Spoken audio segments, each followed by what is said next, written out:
Assalamualaikum warahmatullahi wabarakatuh.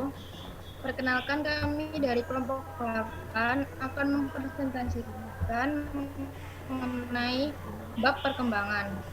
Tentunya saya akan memperkenalkan rekan-rekan saya, yaitu ada Aku Salsabila mau Puspita, lalu kantong Rafian aku ayo. Alfiansyah, lalu saya Marcella Aprilola, lalu ada Firdausa Safa, ada Muhammad Syahrul Alam, serta Nelly Maratila.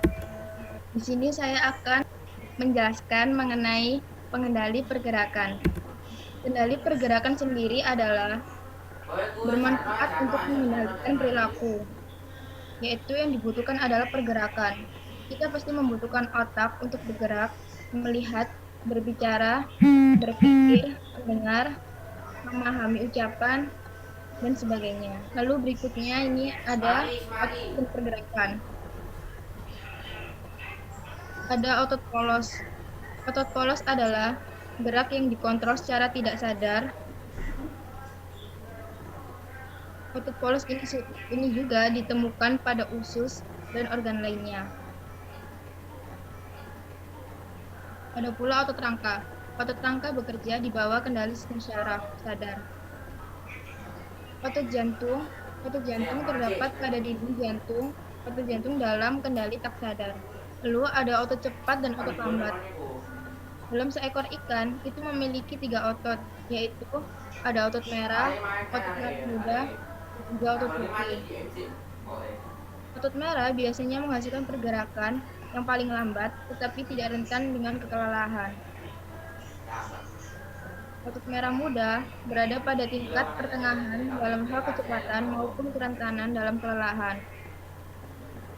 Sedangkan otot putih bisa menghasilkan pergerakan yang paling cepat, tetapi cepat kelelahan.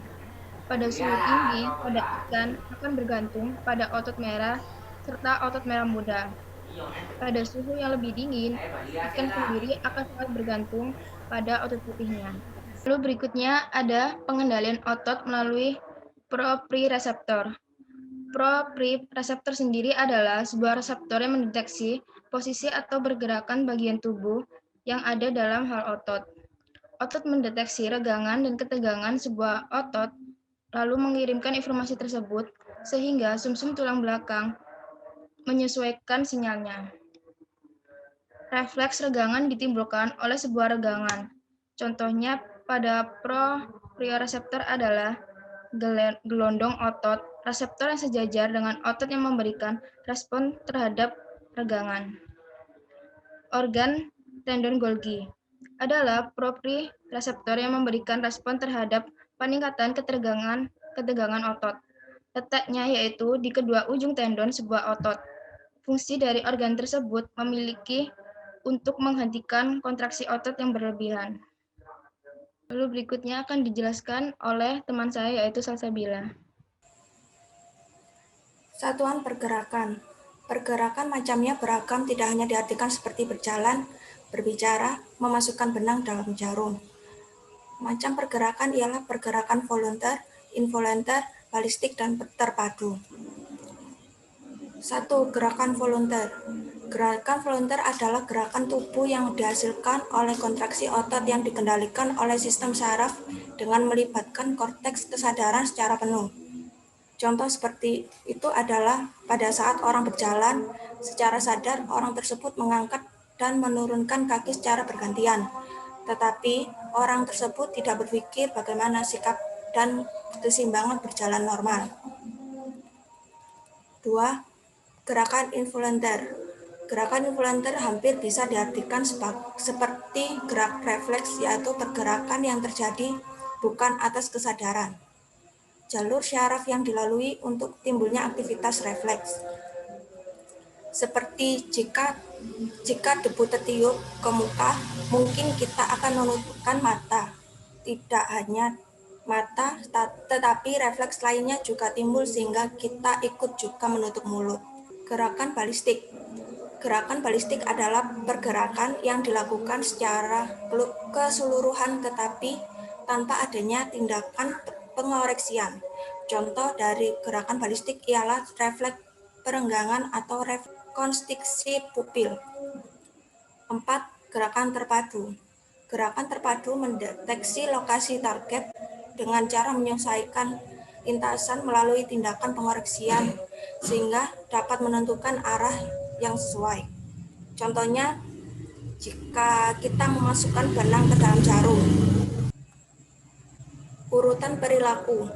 Urutan perilaku bisa dibagi menjadi dua macam, yaitu generator pola pusat dan program motorik. Generator pola pusat. Proses dari generator pola pusat yaitu mekanisme neuron pada sumsum tulang belakang atau lokasi lain yang menghasilkan pola ritmis output motorik.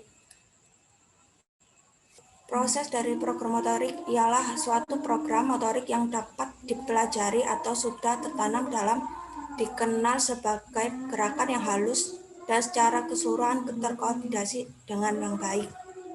Seperti ayam yang jatuh dari ketinggian, maka ayam akan mengembangkan sayap dan mengepakkannya. Seperti manusia, ada program motorik, yaitu menguap dan beberapa ekspresi wajah yang diantaranya senyum, kerutan, sapaan berupa gerakan mengangkat alis mata. Selanjutnya, mekanisme otak terkait pergerakan. Next.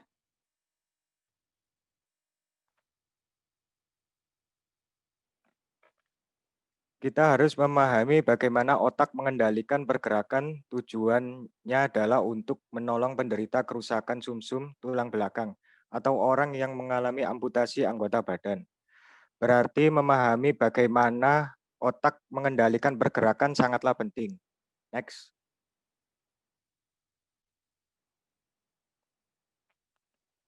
Selanjutnya, hubungan dari otak ke sumsum tulang belakang. Semua informasi yang berasal dari otak pada akhirnya harus mencapai medula dan sumsum tulang belakang yang akan mengendalikan otot. Penyakit yang menyerang sumsum tulang belakang dapat mengganggu kendali pergerakan dalam berbagai bentuk. Traktur dorsolateral sumsum tulang belakang adalah sebuah kelompok yang berasal dari area korteks motorik utama, area sekeliling korteks motorik utama, dan nukleus merah, yaitu sebuah area pada otak bagian tengah yang sebagian besar outputnya berkaitan dengan otot tengah. Tapi hal ini berbeda dengan lintasan dorsolateral, area sekeliling korteks motorik utama, dan juga dari banyak area korteks lainnya. Lanjut. Selanjutnya, area otak di dekat korteks motorik utama. Terdapat sejumlah area otak di dekat korteks motorik utama yang berperan dalam pergerakan melalui berbagai cara. Sejumlah neuron pada korteks parietal posterior memberikan respon terutama terhadap somalosensori, sedangkan sejumlah neuron lain memberikan respon terhadap tindakan saat ini dan masa depan. Dan masih terdapat sejumlah neuron yang memberikan respon terhadap gabungan stimulus dan respon yang akan didapatkannya. Hal ini berdasarkan antara kerusakan yang terjadi pada korteks parietal posterior dengan kerusakan pada korteks oksipital atau korteks temporal. Lanjut.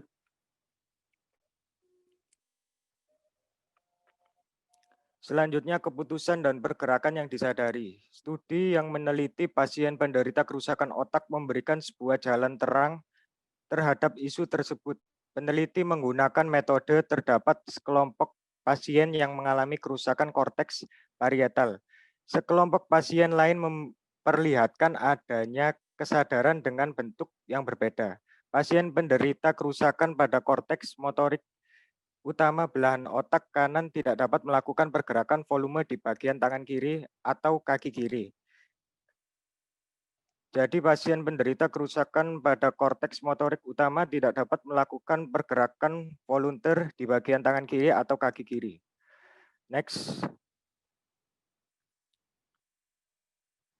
Selanjutnya, cerebellum. Istilah cerebellum berasal dari bahasa Latin yang berarti otak kecil. Berpuluh-puluh tahun yang lalu, fungsi cerebellum yang disebutkan hanyalah untuk keseimbangan dan koordinasi. Akan tetapi mereka tidak perlu memulai dan berhenti menggambar lingkaran tersebut dengan ritme tertentu. Lanjut.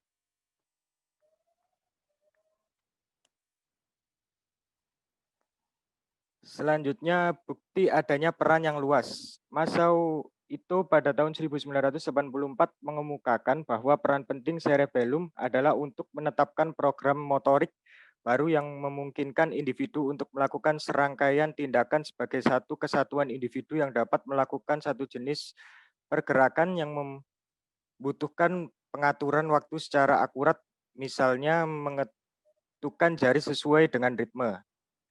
Cerebellum sepertinya terkait dengan pengaturan waktu, aspek perhatian saja.